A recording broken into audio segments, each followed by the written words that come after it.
Shalom, selamat pagi adik-adik semuanya.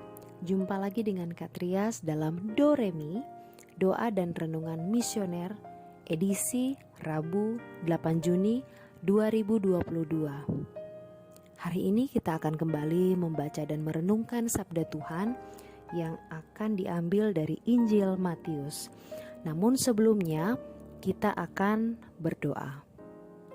Dalam nama Bapa dan Putra dan Roh Kudus, amin. Tuhan Yesus yang Maha Baik, terima kasih atas penyertaan-Mu dari malam hingga pagi ini. Saat ini kami akan membaca dan merenungkan sabda-Mu. Bantulah kami agar kami dapat memahaminya dengan baik. Demi Kristus, Tuhan dan pengantara kami. Amin. Dalam nama Bapa dan Putra dan Roh Kudus. Amin. Sekarang mari kita buka Alkitab kita, Injil Matius pasal 5 ayat 17 sampai 19. Inilah Injil suci menurut Matius. Dimuliakanlah Tuhan. Dalam khotbah di bukit, Yesus berkata, "Janganlah kalian menyangka bahwa aku datang untuk meniadakan hukum Taurat atau kitab para nabi. Aku datang bukan untuk meniadakannya, melainkan untuk menggenapinya. Karena aku berkata kepadamu, sungguh selama belum lenyap langit dan bumi ini, satu iota atau satu titik pun tidak akan ditiadakan dari hukum Taurat sebelum semuanya terjadi. Karena itu, siapa yang meniadakan salah satu perintah Taurat, sekalipun yang paling kecil, dan mengajarkannya demikian kepada orang lain, ia akan menduduki tempat yang paling rendah di dalam kerajaan surga. Tetapi siapa yang melakukan dan mengajarkan segala perintah Taurat, ia akan menduduki tempat yang tinggi di dalam kerajaan surga." Demikianlah sabda Tuhan. Terpujilah Kristus. Ada dua orang bersaudara bekerja di ladang milik keluarga.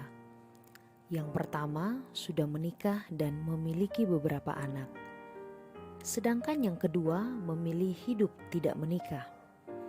Saat musim panen, keduanya sepakat untuk membagi hasil sama rata.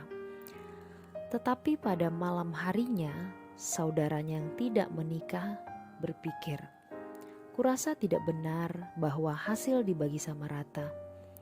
Bukankah saudaraku memiliki istri dan anak-anak, sedangkan aku sendirian saja?" Pada malam itu juga ia memikul sekarung padi dan membawanya ke lumbung saudaranya. Pada malam yang sama, saudaranya juga berpikir, "Rasanya tak adil hasil panen dibagi sama rata. Bukankah saudaraku hidup sendiri, mengurus segala kebutuhannya sendiri?" Malam itu juga ia membawa sekarung padi ke lumbung saudaranya.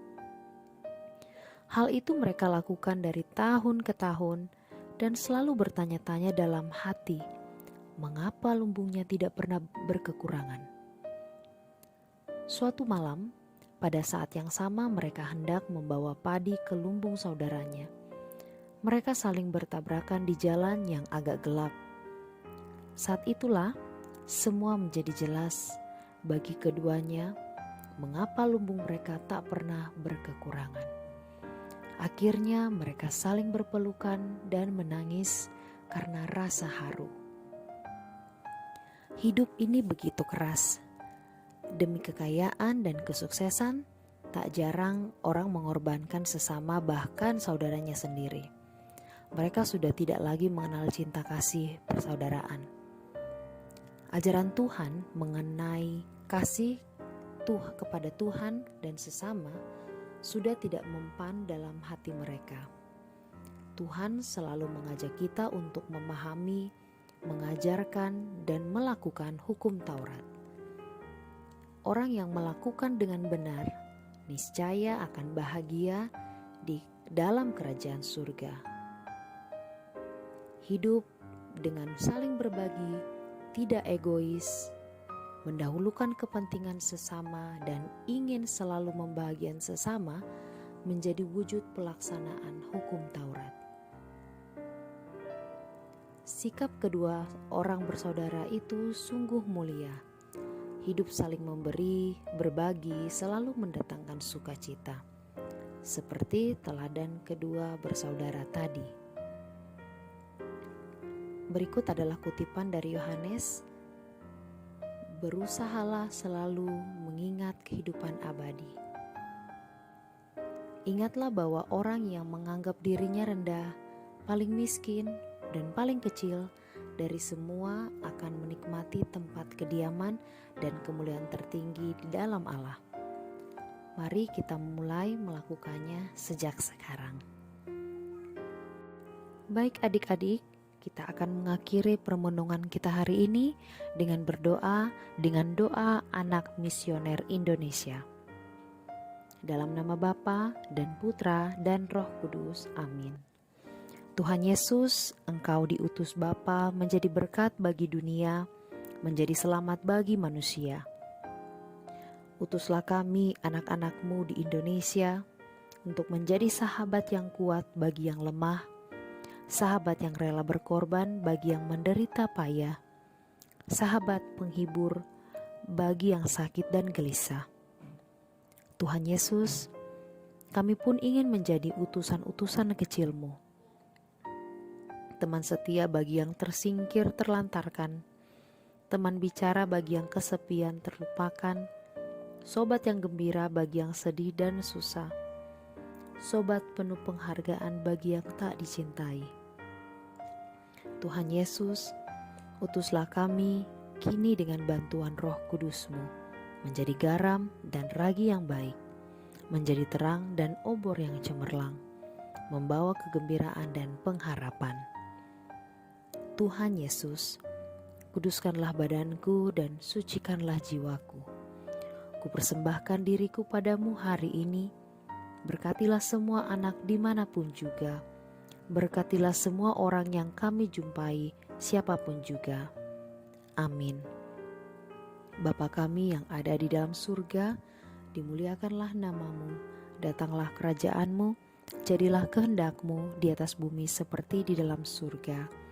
Berilah kami rezeki pada hari ini, dan ampunilah kesalahan kami, seperti kami pun mengampuni yang bersalah kepada kami. Dan janganlah masukkan kami ke dalam pencobaan, tetapi bebaskanlah kami dari yang jahat. Amin. Salam Maria, penuh rahmat, Tuhan sertamu. Terpujilah engkau di antara wanita, dan terpujilah buah tubuhmu, Yesus.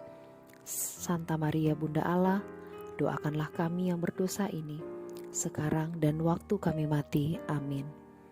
Kemuliaan kepada Bapa dan Putra dan Roh Kudus, seperti pada permulaan, sekarang, selalu, dan sepanjang segala abad. Amin. Dalam nama Bapa dan Putra dan Roh Kudus. Amin. Sampai jumpa adik-adik dalam edisi yang selanjutnya. Dadah.